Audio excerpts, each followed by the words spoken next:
Good evening. On March 18, 1996, 162 people, mostly teenagers and young adults, celebrating their graduation. Paris went ablaze, engulfed the ozone disco along Timog Avenue, Quezon City, Philippines.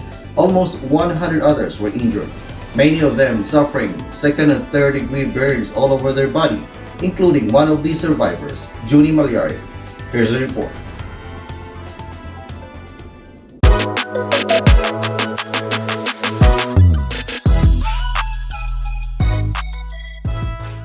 Magandang hapon po sa lahat, no. Ating makapanayam ngayon si Junie Malyari, isa sa mga survivors ng ozone disco tragedy noong 1996. Sir, magandang hapon. So paano po nangyari, sir? Anong oras po kayo pumasok? Hapon. Ayun, ganito po kasi yun, 10 o'clock po kami, actually kasama ko yung pinsa ko sa mga friends namin, 10 o'clock po kami pumasok doon bago mag 12 kasi nangyari yung tragedy. So, nung naramdaman ninyo na parang may sunog na talaga, sabi doon sa report na parang ini-ignore muna ng iba dahil nga po daw ay part ng effects ng disco or party. So, nung nalaman nyo na something wrong na talaga, anong una yung ginawa?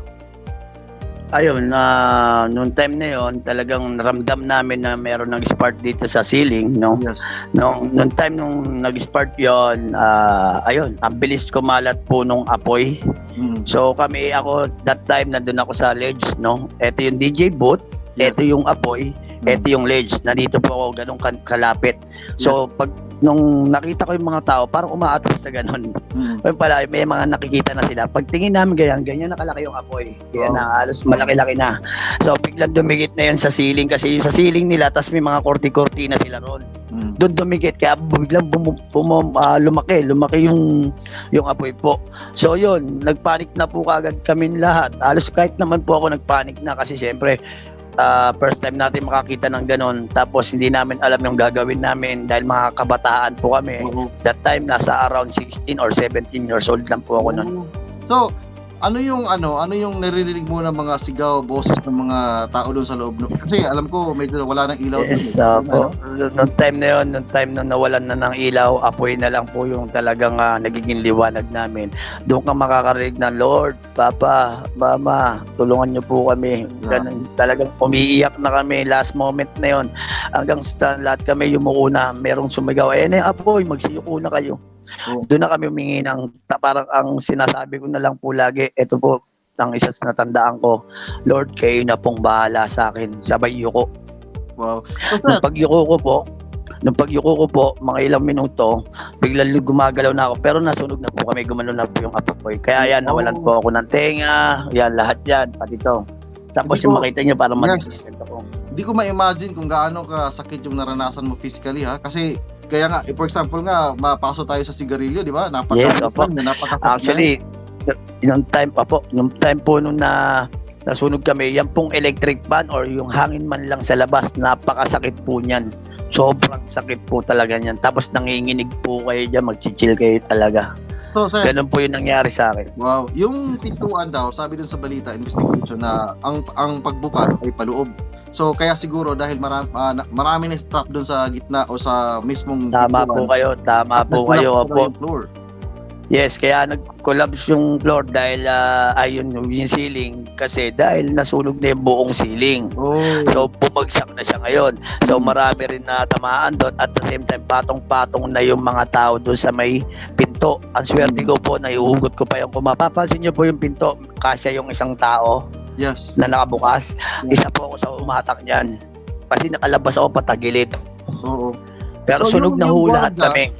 Yung gwardiya sa labas walang ginawa na itulak. Ang nangyari nung una kasi, ang sabi-sabi sa amin, kasi before bago magkasunog, year of the rat, February, may nagkagulo doon na grupo. So napan yun. Kala nila February, di ba po? Yes. Biglang March po nangyari. March 18, 19, yes. 1996. So yun ang nangyari. Kala nila gulo na naman, kaya sinara nila yon. Nung nalaman nilang sunog, saka nilang binuksan. Actually, hindi naman totally sinara, parang nilagyan ng kahoy. Yes, yes. Para, meron naman sunog tayo. Ay, meron naman may grupo yata sa loob, kala nagkakagulo. Nung nalaman sunog, tinanggal din. Ang problema po, imbis na, dapat ang maganda sana yung pinto nila pa swing kasi 3 pinto po yun bago po kayo makapasok. Mhm. So nung nagkagulo na, alam mo tama kayo, buti naman nakalimutan kayo magpinsan. Ano? Ayun, yun nga po, yung pinsan ko, siya yung bumili ng sigarilyo, nakaligtas sa ozone disco, na dyaryo po yun. So siya, nung nalaman niya na po nasunog, ako po, ganito po kasi yan, nasayaw ako sa ledge, ang sabi niya sa akin, sumisay siya, tara, bili tayo ng Yossi.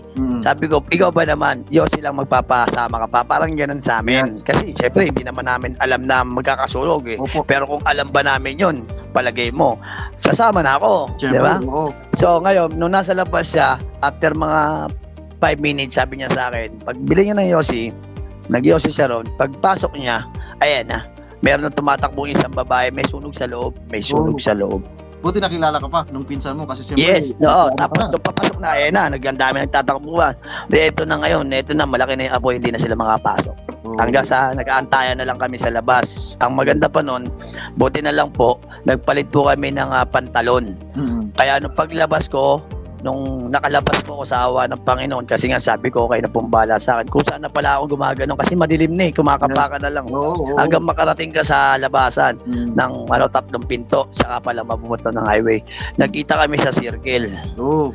So, pagtawid niya, sabay sabi ko, ako to, wala na po akong boses noon, hindi na po ako maintindihan kasi ang ikamamatay ko po, suffocation. Dahil ang dami namin na, marami po kaming nalanghap na usok na itim. Ewan ko ano yun. Siguro yung styrofoam, yung cortina, yung mga ganun. Lahat. So, yun na nga po. Sabi niya, hindi niya ako, ikaw pa yan, sabi niya sa akin. Ginawa ko, hinangat ko yung gilid ko, yung etiketa ng pantalon natin dito sa gilid, di ba? Pinakita ko, yun, nalaman niya ako. Grabe, hindi kayo Tapos, magkilala. dinala niya kagad ako sa mabilis na sa hospital po. Oh, siya pala ang nagdala sa hospital, hindi yung Apo. nag-responde. Hindi po, wala po nagre-responde pa noon. Wala pa pong fighting, wala pa pong ambulansya, wala pa talaga lahat. Tapos nung nasa hospital na ako, doon ko lang marinig yung mga ambulansya, yung mga ganito. Kaya pala, dapat 'di ba mabilis yun, no? Kaso kaya marami rin namatay, kapabayaan din ng may-ari. Saka isa pa yung pinakamasakit sa akin, sabi daw nila nanalo raw kami sa ozone. Hanggang ngayon wala naman po kami natatanggap. At isa pa po yung ozone site ngayon, kung mapapansin nyo po, isa na siyang Gouda restaurant. Oo, nakita namin. Di ba po? Parang ang sakit para sa amin sa 162 na casualty na matay at 92 survivor. Isa pa po yun, overloading pa po yun kasi 150 lang maximum ang capacity noon. Yes. Alas 300 ho kami nandun. Kapabayaan. So, anong gusto niyong sabihin doon sa pumunuan o sa may-ari ng ozone district? Ayun, kung sana kung mapapansin pa nila to, lalo na sa government natin, na sana bigyan naman po kami ng pansin, hindi forget almost 28 years na o 27 years na po ang nakakaraan, hindi pa rin po kami nakaka-move on sa nangyaring trahedya sa amin at habang buhay pa po namin dala-dala siya. Oo, ito po yung habang buhay na namin dala-dala at nagpapasalamat kami dahil sa mga taong tumatanggap sa amin at sa mga nangyayari sa buhay namin dahil niyakap kami ng mga tao na alam na maayos yung pamumuhay na ginagawa namin sa ngayon. So sa government at saka sa may-ari, sana makipag-cooperasyon na lang po kayo sa amin. Lalo na ngayon, marami na pong namatay na mga officialist namin at saka mga kasurvivor ko. Kahit hindi na lang po sa akin kahit na lang po sa kanila. Tama po. Oo, kasi ako po, pinatawad ko na rin po yung management dahil wala naman talagang may kasalanan nito. Pero meron pong kapabayaan. Yes. Ang kapabayaan po, no fire exit, overloaded, hindi sine-check yung wiring system. Yes. Usually, kada 3 months daw yan. Kailangan o 6 months, inaano yan ng fire department, engineers, ganyan, etc. So, nandun tayo kasi kasikatan ng ozone nun. Talagang siguro, pag darating, baka nag-under the table na lang. Huwag mo nang check upin yan. Maayos naman yan Di ba? Ganun So, sir, Maraming spekulasyon. okay. So, maraming salamat sa iyong panahon, sir. Pasensya na dahil few minutes lang po hindi natin maipost sa Facebook. Okay po. Ako po Wala nagagalak problema. dahil pinapakita nyo po kung paano maging matapang sa buhay. At nagiging example din po kayo sa buong Pilipinas na nakaalala. Ako, naalala ko ito, I was only 16 years old nung nangyari ito. At hanggang ngayon, ako po yung nakapahanga ninyo dahil lumaban po kayo sa buhay. Ano mang hirap yung inyong naranasan. Maraming salamat po, sir. Yun lang po. At God bless. Salamat po.